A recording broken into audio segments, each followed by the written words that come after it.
Hey, what's good guys, Zach here with Android Police taking a look at the Samsung Galaxy S9. Now, I'm sure this is the case with a large percentage of you where from the time that you saw this video's thumbnail, clicked on the video to right now, you were not only thinking about the S9, but you were probably thinking about the S8 as well. And yeah, it's really hard to not think about the S8 when talking about the S9 because they're just so similar. But is that a bad thing? Samsung took what made the S8 great, fixed most of the things that made it not so great, and well, that leaves us with the S9. No groundbreaking upgrades, just incremental ones to get the phone as close to perfect as possible, and really, it's pretty close to it. But yes, there's nothing holding me back from saying what a lot of people say, calling this the Galaxy S8s. And I guess you could say this is what the S8 should have been.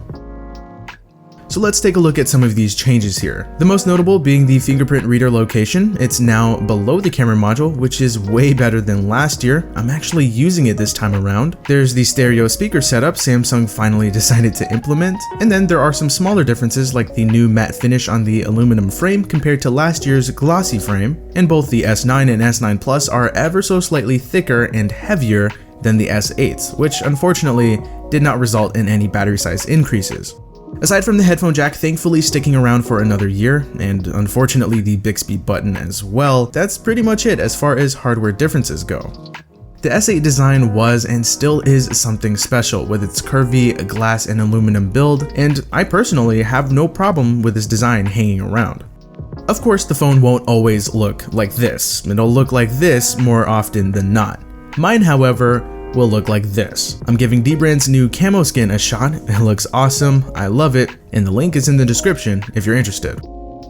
So what's it like using the S9, more specifically the S9 Plus, as a daily driver? Well, in the time that I've been using it, it's been very, very nice. You know the usual, it handles everything that I throw at it line us reviewers love to use? Yeah, well, that applies here for sure. The performance is great. The phone is snappy. Even the littlest of things like downloading and opening applications is actually sometimes a good amount faster compared to the competition, thanks to the brand new Snapdragon 845 processor. RAM management is excellent. It's even better than what I get on my iPhone 10 and Pixel 2 XL. And overall, I am really excited to see how well this phone performs down the road because if my S8 Plus and Note 8 are any indication, this phone should be just fine because Samsung phones are getting better at retaining fluidity and speed over time. Battery life was not as good as I had hoped, but it's not bad. With moderate to slightly heavy use, I'm able to get through a normal 16-hour day no problem, and I don't find myself hunting for a power source all the time. I guess I just set my expectations a little too high. And remember, I'm using the S9 Plus, which has a pretty large battery, but I have heard from owners of the regular S9 that the battery life here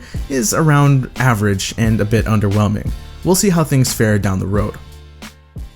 The speakers here are very good. They're louder and fuller thanks to that stereo setup. I no longer have to worry about covering up the single speaker on the bottom, and if you're like me and you rely on built-in speakers a lot, this will be a very welcome change, no doubt, and I was super happy when I first played a song on Spotify. They sound awesome. As far as built-in smartphone speakers go, at least. The fingerprint scanner works well, and like I said before, I'm actually using it this time around. While it's not the ideal shape, it's in the ideal spot. It's still easy to accidentally press your finger on the camera lens, but it's definitely head and shoulders above what we had before, and I got used to it in no time. Oh, and just a quick side note, the setup process for this fingerprint scanner was surprisingly quick. I was able to set up 2 fingerprints in little to no time at all. Just thought I'd point that out. Something else to point out in the security category is Intelligent Scan, which basically uses both iris and face scanning at the same time. So if one doesn't work, then the other one will take over so you can unlock your phone. It's a nice addition. Quickly touching on the software experience, what we're looking at is very familiar. No real OS facelifts or anything, aside from some very subtle tweaks here and there, like the ability to turn off app notification badges and you can enable home screen rotation, for example. And as of now, the S9 is running Android 8.0 Oreo underneath Samsung Experience version 9, and we get the usual Samsung look and feel, a handful of preloaded apps, and of course, Bixby, whom I will address in a little bit. As for new Samsung features, not all is good and welcome. AR emoji. Yes, this is a thing. Why is it a thing? I've got no clue whatsoever. It lives within the camera app and I cringe pretty much every time I scroll past it. Samsung wants you to try making emojis of yourself. This is obviously their spin on Apple's Animoji, which works quite well and has its moments of being fun, whereas AR emoji is a big fat no. There are also a number of just weird filters, some of which are downright creepy. Now I'm sure some people will get a kick out of this, especially the kids out there, but the fact that Samsung is pushing this as a big feature is sad and quite silly. So, Bixby.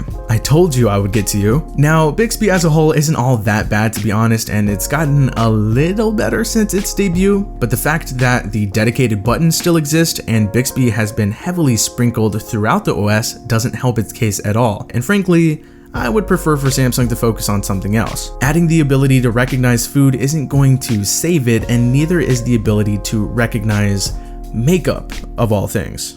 Yeah. I don't know either. But hey, gotta give Samsung props for at least trying to compete in this category, right? Ugh. Now, a category that Samsung phones are actually able to compete in is the camera category. And to keep it simple, the S9 camera experience is great overall. But when you think smartphone camera, you probably think Pixel 2 camera, am I right? While the Pixel 2 camera has spoiled a lot of people, including myself, that doesn't mean that the S9 cameras should be looked down upon. In fact, there are moments when the S9 gets the better shot over the Pixel. It's not very often though. Here's what you get with these cameras. For starters, you get a main 12 megapixel camera, and on the S9 Plus, you get the same main camera with an additional 12 megapixel telephoto lens for portrait shots. The biggest difference with the S9's main camera is variable aperture, and thanks to that wide f1.5 aperture, the camera can gather in more light for better low light results. And I gotta say, Samsung did a good job here. Low light performance is very solid. It's better than what it used to be on previous devices, and you can get some really great looking detailed shots. Pictures in well lit and bright conditions turn out great as well for the most part, but there's no denying the fact that the Pixel 2 camera does exist, and it's hard not to compare any smartphone camera to it. Having said that, the S9 cameras won't wow you like the Pixel camera does with its superior image processing and more accurate and better balanced results. But comparisons aside, you're looking at a great all-around camera experience, especially with a slew of shooting modes available. Notable things here being live focus, which we saw on the Note 8. There's a wide selfie mode for things like group shots. You can shoot video in 4K 60 frames per second, and of course, super slow-mo, which is pretty fun to play around with, and given the right conditions, you can get some very cool results. I mean, the fact that you can record short clips at 960 frames per second is pretty amazing, and while it's nothing new to smartphones thanks to Sony, it's still a neat feature, and I'm glad Samsung included it. I will say that the front-facing camera was a bit of a letdown, and I was hoping results would look better, and thankfully I'm not a big selfie taker. But all in all, you're looking at some of the best smartphone cameras on the market, and a nice overall upgrade to the S8 cameras. The Galaxy S9 isn't revolutionary, but I don't think it was meant to be. It wasn't meant to drop your jaw, and it probably won't make you want to ditch your S8 or Note 8, but the refinements that have been made while retaining much loved features have made the S9 one of the best out there. If you have something like a Galaxy S7 or something from that generation, an upgrade to the S9 is the way to go. But if you have an S8 or a Note 8, the S9 is not a must-have, and you might be better off waiting to see what the rest of 2018 has to offer. Now I know you've heard that whole line before, but it's the truth. The S9 is a fantastic all-around phone that can do it all, and it's very good at what it does. What you're getting is a gorgeous, very well-built, feature-packed beast that, by the way, actually won't cost you any more than a Pixel 2 XL. It's out here to hold down the fort while we wait for what Samsung has up its sleeve moving forward. So what do you guys think of Samsung's latest flagship phones? Let us know by dropping your comments down below. As always, we love to hear your feedback. But anyway, that does it for this video. I hope you guys enjoyed it. If you did, feel free to hit that like button. Subscribe to the Android Police channel if you're new. I will talk to you guys later, and thank you so much for watching.